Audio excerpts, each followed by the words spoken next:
Assalamualaikum warahmatullahi wabarakatuh dan salam sejahtera bersama saya Cikgu Su dalam channel Zaratul Zarud. Selamat datang ke channel Cikgu.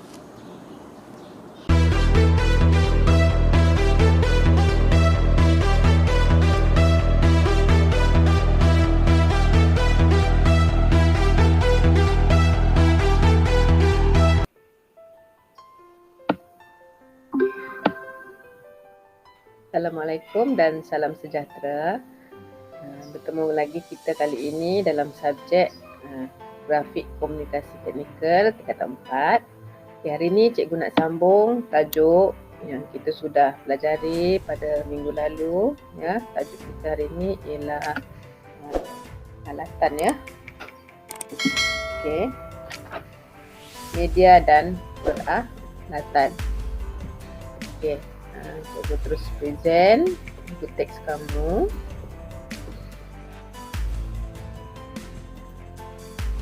Okey, ini tajuk kita 1.2 iaitu media dan peralatan. Okey. Bagi tujuan melukis secara manual, terdapat pelbagai peralatan asas yang perlu digunakan. Setiap alatan ini mempunyai ciri dan fungsi yang tersendiri. Sebelum kita belajar melukis, kita kena pasti dulu ya jenis peralatan, cara guna ya dan cara menjaga peralatan tersebut. Okey, kita tengok peralatan yang pertama iaitu papan lukisan.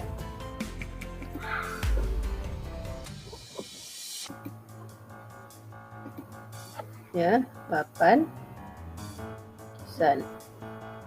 Okay, papan lukisan atau meja lukisan berfungsi sebagai tempat alas untuk melukis dengan permukaan yang rata. Kenapa dia rata? Sebab kita mau letak kertas lukisan di atas papan lukisan atau meja lukisan. Okey, papan lukisan mudah dibawa ke mana-mana. Dia ringan ya. Meja lukisan pula adalah meja khusus untuk melukis kerana dapat memberi keselesaan kepada pengguna disebabkan ketinggian dan kecondongan meja ini boleh dilaras. Okey, ini meja. Meja ni ada di bilik JKT sekolah kita ya. Nanti kamu akan jumpalah bila kita sudah belajar berdepan. Okey, meja lukisan ini dia boleh dilaras. Dia punya condong ni dan dia punya ketinggian ya, bergantung kepada keselesaan pengguna. Okey, papan lukisan atau meja lukisan seharusnya dijaga rapi agar dapat berfungsi dengan baik. Ini termasuklah dalam aspek kebersihan permukaan dan sisi yang rata dan lurus. Okey, ini papan lukisan. Ada dua jenis. Ini jenis papan, ini jenis plastik. Ya. Okey. Papan lukisan ini kamu kena jaga bahagian tepi ni. Bahagian tepi ni sangat penting. Bahagian tepi ni tak boleh rosak. Dia mempengaruhi ni ya. Dan dia punya permukaan ini kena rata. Rata ya. Okey, cikgu tunjukkan contoh papan lukisan ya untuk kamu nampak dengan lebih jelas lah. Okey, ini adalah contoh papan lukisan terbuat daripada plastik. Permukaannya plastik dan dia ada tempat untuk kita letak kertas ya. Dia punya bahagian tepi mesti rata. Rata, ini mau dijagalah ya. Dan permukaan ini mesti rata dan bersih. Okey, ini papan lukisan. Ada satu jenis lagi, jenis papan ya, itu cikgu akan tunjuk nanti di bengkel lah, di bilik JKT kita ya.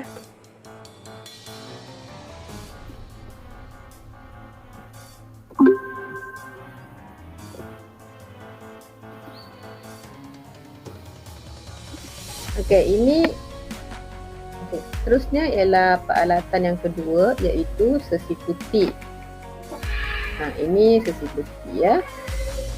Ini adalah sesikuti. Kenapa namanya sesikuti? Sebab bentuk dia bentuk T. Sebab tu namanya sesikuti. Sesikuti diperbuat daripada kayu atau plastik. Jarang sudah kita jumpa yang kayu. Kebanyakan sekarang kita jumpa yang jenis plastik. Sesikuti mempunyai dua bahagian utama, iaitu kepala dan bilah. Ini kepala. Ini bilah. Bilah panjang yang saling bersudut tepat. Maksudnya ini bersudut tepat. Okey? Seperti yang ditunjukkan dalam foto 1.2.3. Sesikuti digunakan bersama dengan papan lukisan atau meja lukisan. Sesikuti digunakan untuk membina garisan ufuk. Tahu ufuk? Garisan mendatar. Ya. Dengan lurus. Okey. Ciri-ciri sesikuti yang baik ialah bahagian pinggir bilah panjang. Ini pinggir bilah ni panjang dan lurus. Penyambung antara bilah dan kepala kukuh. Ini mesti bersambung secara kukuh, bilah dan kepala. Ya, serta tidak melengkung. Okey, ini adalah contoh sesikuti. Ya, sesikuti yang cikgu pegang ni diperbuat daripada plastik. Ya, mempunyai dua bahagian utama, iaitu kepala. Ini bahagian kepala dan ini bahagian bilah panjang yang saling bersudut tepat. Maksudnya di sini bersudut tepat. Ya. Okey, fungsinya dia digunakan bersama dengan papan lukisan. Ini papan lukisan. Ya, kita gunakan bersama papan lukisan. Letak tepi, mesti permukaan ini kepala mesti rapat dengan papan lukisan. Tidak boleh ada ruang. Ya, sebab tu cikgu cakap tadi, papan lukisan mesti rata di tepi. Ya, dan bilah dan kepala sesikuti mesti bersudut tepat. Dia rapat begini ya. Untuk membina garisan ufuk. Apa tu garisan ufuk? Garisan mendatar. Ini garisan mendatar. Ya. Contoh kalau kamu ada ruang di sini, garisan ini tidak akan tepat, salah. Ya, ini yang betul. Yang perlu dibuat ialah rapat dan kita boleh gerak atas pergi bawah. Ya, kemudian garis.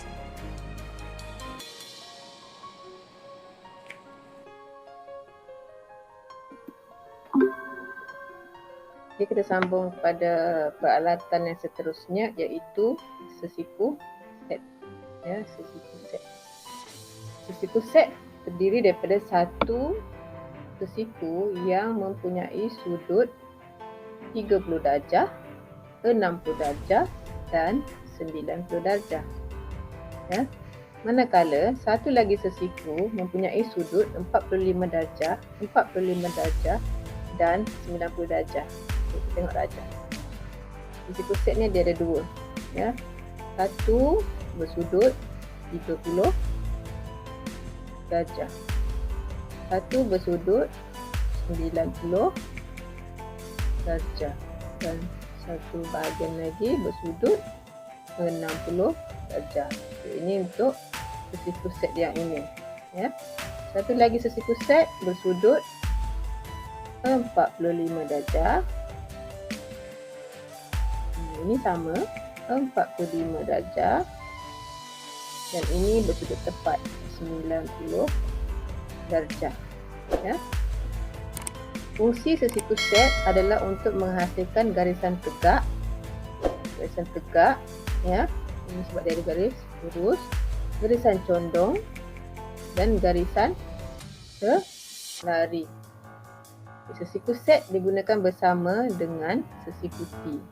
Nanti cikgu tunjuklah macam mana cara guna. Okey, ciri-ciri sesiku set yang baik ialah bahagian tepi sesiku set dalam keadaan yang lurus. Jadi punya keliling ni mesti lurus. Tak boleh ada bergerigi, bengkok. Dan sesiku set tidak melengkung. Tidak melengkung ya.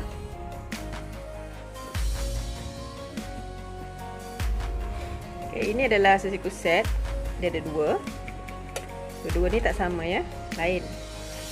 Sudut berbeza. Okay, satu sesiku set ni bersudut 30 darjah. Ini 30 darjah. Sini 60 darjah. Dan sini bersudut tegak 90 darjah. Okey, satu lagi. Ya, satu lagi bersudut ini sama. 45 darjah, 45 darjah. Dan ini bersudut tegak 90 darjah. Ya, fungsi dia adalah untuk menghasilkan garisan tegak. Macam mana garisan tegak? Okey. Kita guna bersama sesiku T. Ini sesiku T tadi. Kita guna bersama dengan sesiku set. Ingat tadi cikgu cakap sesiku T mesti rapat. Rapat dengan papan lukisan. Tak boleh ada ruang. Mesti rapat. Rapat. Ya. Okey, ini sesiku set. Sesiku set dan sesiku T. Diguna bersama untuk membina garisan tegak. Tegak. Nampak garisan tegak. Kenapa sesiku T ni perlu rapat? Kalau begini, kalau ada ruang, kamu letak sesiku set, dia tak akan menjadi sudut tegak. Ya. Dia jadi salah. Yang ini betul. Okey, membina garisan bersudut tegak. Garisan tegak. Garisan condong, kita pusing saja ni. Jadi tegak begini. Ya. Condong kita pusing begini. Itu garis. Mesti rapat. Rapat. Ini syaratnya mesti sesiku T rapat dengan sesiku set. Dan sesiku T ni mesti rapat dengan papan lukisan. Ya. Bina garisan condong. Ataupun boleh pakai begini. Begini pun boleh pakai. Ya. Begini pun boleh pakai. Ya. Masalah mana-mana semua bahagian boleh pakai keliling. Okey, untuk yang bersudut 30 darjah beginilah. Ni rapat dua sesiku T rapat dengan papan lukisan. Kita buat garisan bersudut 30 darjah. Ya. Ini garisan bersudut 60 darjah. Main pusing-pusing je. Buat tegak pun boleh. Tegak begini pun boleh. Dan tegak begini pun boleh. Ya. Juga kegunaan dia adalah untuk melukis garisan selari. Contoh, cikgu mau buat garisan selari. 2 garisan selari. Ya. Contoh, cikgu mau buat 2 garisan selari. Macam mana?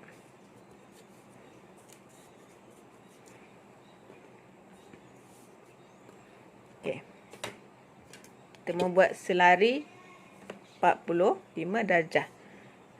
Ingat syaratnya tadi. Sesiku T rapat dengan sesiku set. Mesti rapat. Tak boleh ada ruang. Sesiku T mesti rapat dengan papan lukisan. Kita garis. Ini kita kena pegang. Jangan bergerak. Yang boleh bergerak hanya sesiku set. Ini kena jaga. Sesiku T mesti rapat. Ya. Jaga. Pegang dia. Kemudian buat lagi garisan. Dapat 2 garisan selari. Okey, kalau mau buat sebelah sini, sebelah sinilah. Garisan selari mesti rapat. Sama juga yang 30 darjah. rapat. Sisikuti rapat dengan papan. Buat 2 garisan. Ini boleh gerak. Atas pun boleh. Bawah pun boleh. Ini jaga, pegang. Ini pegang ya. Yang bergerak hanya sesiku set. Dia akan selari. Ini garis selari.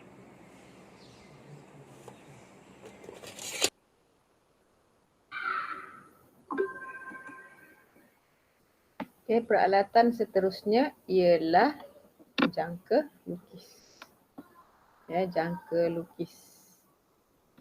Jangka lukis seperti dalam rajah ini, rajah di sebelah ni, mempunyai pelbagai kegunaan seperti membina bulatan, memindahkan jarak serta melukis lengkuk.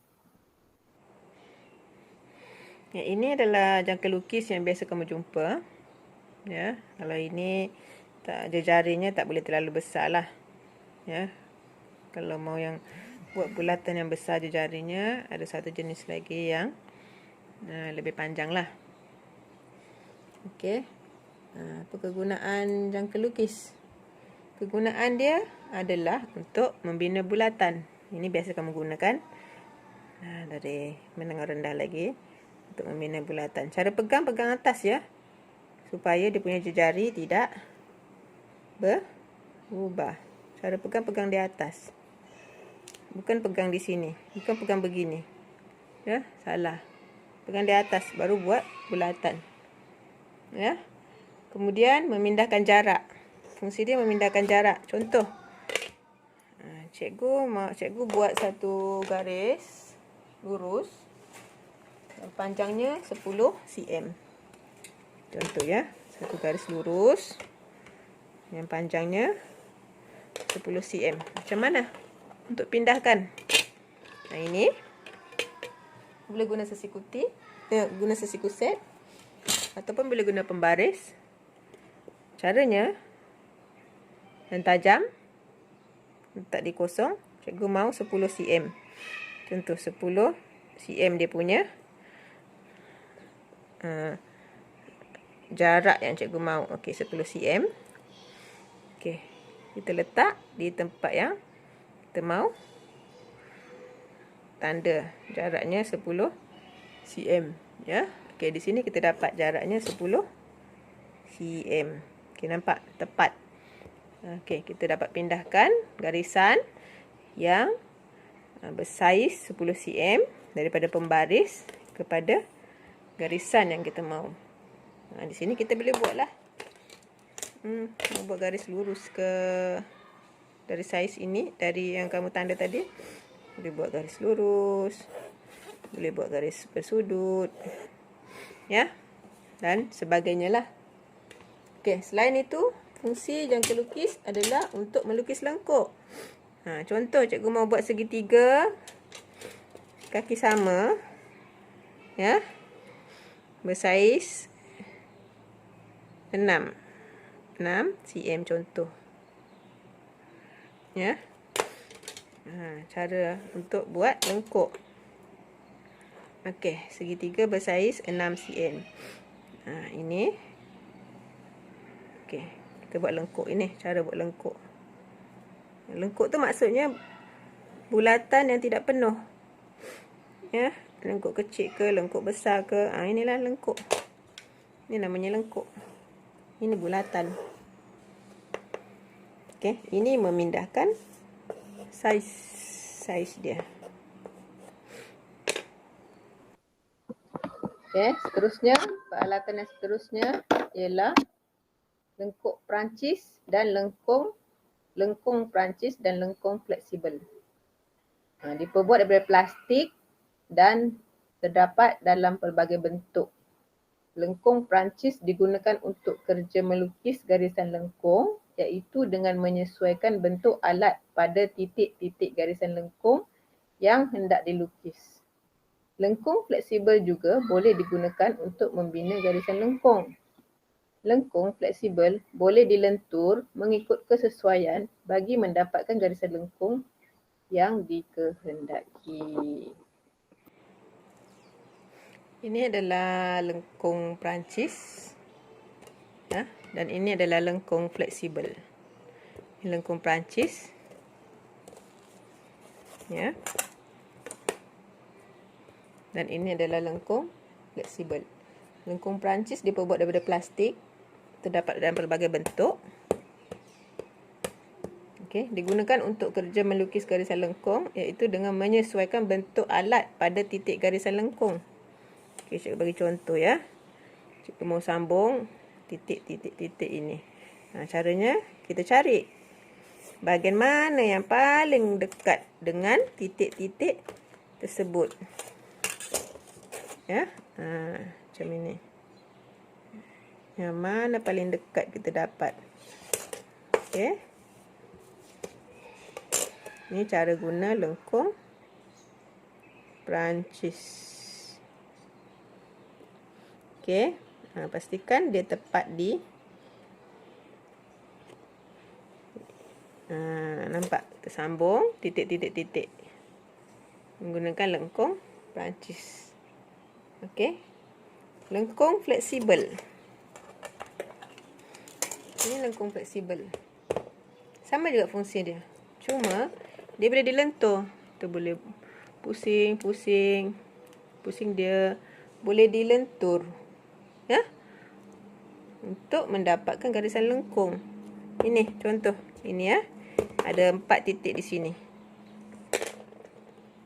Cikgu mau cari. Cikgu mau buat. Mana yang paling ngam dekat. Ini boleh lentur. Kita adjust dia sampai dah dapat pada titik yang kita mau. Okey, itu fungsi lengkung Perancis dan lengkung fleksibel. Okey, seterusnya ialah pensil. Okey. Semua tahu pensil kan? Semua pernah guna pensil kan? Mata pensil digunakan untuk melukis mempunyai grade kehitaman tertentu, iaitu grade keras, grade sederhana dan grade lembut. Ya, seperti dalam rajah di bawah ini. Ya, kita tengok grade keras. Grade keras. Pensil ini menghasilkan garisan bertona cerah. Cerah tu maksudnya tidak hitam. Untuk membina garisan. Garisan panduan, penghurufan dan garisan yang memerlukan ketepatan. Okey, ini grade keras. Maksudnya matanya tu, mata pensil ini keras. Kamu tekan kuat mana pun, dia tak akan mudah hancur. Okey, grade sederhana. Pensil grade ini menghasilkan garisan sederhana bertona cerah. Pensil grade ini sesuai untuk membuat lakaran, penghurufan, tanda anak panah, garisan objek dan garisan tengah. Ini grade sederhana. Ya. Okey, dan grade lembut, pensil grade ini menghasilkan garisan yang tebal. Ya. Lembut ni yang kalau kamu tekan hitam. Yang ini sederhana dan ini grade keras. Okey. Ini contohlah grade keras. Ini jarang kamu jumpa ya. Sebab kamu tak pernah guna. Ya. Okay, ini biasa kamu jumpa HB. HB biasa ni. Ya. Dan ini selalu kamu guna 2B untuk jawab exam. Ya. Okey. Kita tengok lagi. Selain daripada pensil kayu, pensil mechanical. Ini pensil tekan. Namanya pensil mechanical ya. Nanti kalau exam kamu pergi tulis pensil tekan. Jawab pensil mechanical. Ya, ini banyak digunakan secara meluas. Sebab apa? Mudah. Matanya perlu tukar saja. Ini perlu diasah matanya.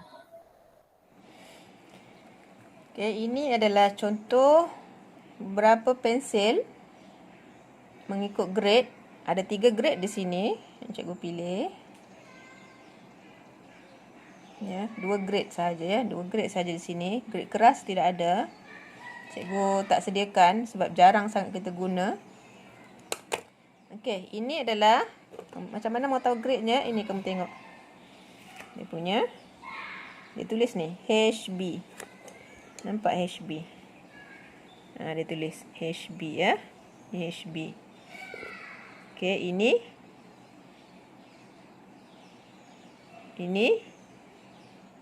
H. Okey. Ini 2H. Dan ini yang selalu kamu guna iaitu 2B. Okey. Ini kita tak guna. 2B dalam grafik komunikasi teknikal kita tak guna. Yang kita banyak guna adalah 3 ini. 2H, H dan HB. Ketiga-tiga pensel ini selalu kita guna. Ya. Jadi pensel ini kamu kena standby lah. Ya. Satu ni dalam RM1 lebih, satu batang ni. Kalau yang ini murah lah. Ini selalu kamu jumpa. Ini murah berapa sen saja, 60 sen berapa sen. Okey, dan ini pun RM1 lebih. Okey, boleh guna juga pensel mechanical. Pensel tekan. Ya, pensel tekan. Yang penting kita tukar dia punya mata pensel sahaja mengikut grade. Itu kena carilah mata penselnya tu ikut grade. Susah sikit mau dapat di sini. Ya. Kalau pensel ni masih boleh kita cari. Okey, seterusnya ialah pemadam. Siapa tak kena pemadam? Semua orang kena pemadam. Dari sekolah rendah lagi, tadika lagi sudah jumpa pemadam. Cuma pemadam ada 2 jenis. Iaitu pemadam pensel dan pemadam dakwat. Ini pemadam pensel. Ini pemadam dakwat. Pen ya. Pemadam pensel bertekstur lembut. Jangan beli pemadam yang harga 20 sen, 10 sen tu. Sekali kamu padam, terus hitam kamu punya lukisan. Ya. Okey, mesti lembut. Cari yang lembut. Lagi lembut, lagi bagus. Ya.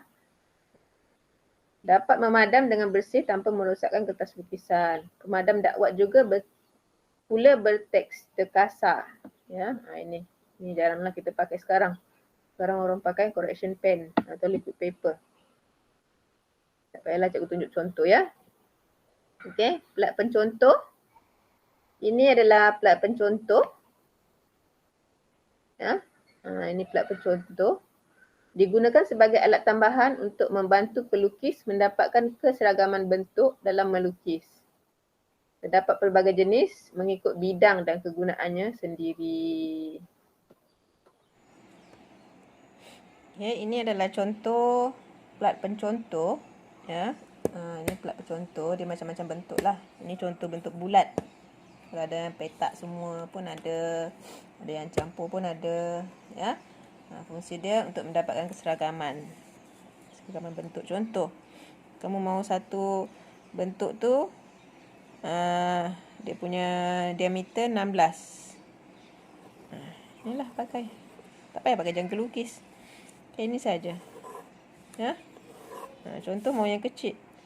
Saiz 4. Ya. Saiz 6. Ya. Biasanya kita guna untuk buat simbol lah. Ya. Buat simbol. Ini simbol apa ni kamu akan belajar nanti. Ya. Okey. Untuk tugasan akan datang, kita akan guna peralatan ya. Jadi cikgu harap kamu boleh sediakan peralatan yang asas lah. Boleh dibeli di kedai Fong Stationery yang di Tabanak tu. Itu lebih murah lah. Okey. Antara peralatan asas yang perlu kamu sediakan ialah ini, sesiku set. Satu set ni dalam RM6 lebih lah. Ya. Dalam RM6 lebih. Ya.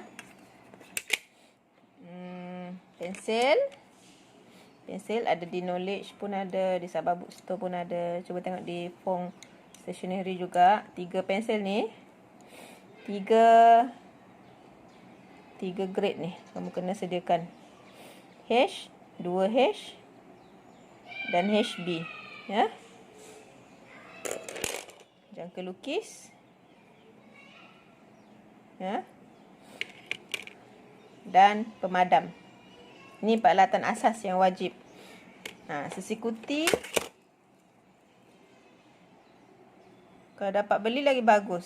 Sebab ini pun asas juga. Ini RM12 lebih. Kalau boleh beli, beli, ya. So kita akan guna nanti minggu depan. Sekuti ni RM12 lebih. Ini RM6 lebih. Siku set. Pensel ni RM1 lebih satu. Ini murah sajalah, tak sampai RM1. Pemadam dan pelukis. Ya. Siapa yang mampu lagi boleh beli papan lukisan ini, ya. Beli papan lukisan ini. Ini mahal sikit lah, ya. Di Fung Stationery juga. Cuba cari di sana. Kalau tak ada, cuba cari di kedai lain lah. Di Sabah Bookstore, di Knowledge, ya. Kalau tak mampu, kita boleh guna meja. Okay, siapa tak mampu beli ni, ya. Ni sesikuti. Kamu akan guna ni sepanjang 2 tahun sampai 3 tahun 5. Sekarang macam keperluan, ya, sebab kita PDPR, tak tahu sampai bila. Takut nanti ketinggalan kamu punya pelajaran. Okey. Ini kegunaan dia bersama. Kalau tak ada papan, boleh guna meja yang rata di tepi. Ya. Meja yang rata di tepi. Rata di tepi. Contoh meja makan ke, meja study kamu ke, apa-apa meja lah. Yang rata di tepi. Nanti kita akan guna bersama sesiku T. Yang penting dia boleh rapat. Bila rapat, ini tidak ada ruang. Nanti kita letak lukisan kamu di sini. Ya. Ini meja rumah kamu, meja makan ke, meja study ke. Baru kita guna bersama. Okey. Saya harap kamu dapat sediakan minggu depan. Kita akan mula melukis menggunakan peralatan, ya. Okey, sampai sini saja pembelajaran kita pada hari ini tentang tajuk media dan peralatan. Ya, nanti akan datang cikgu akan sambung kepada tajuk kertas lukisan, ya. Okay, kita jumpa lagi dalam pembelajaran akan datang. Assalamualaikum.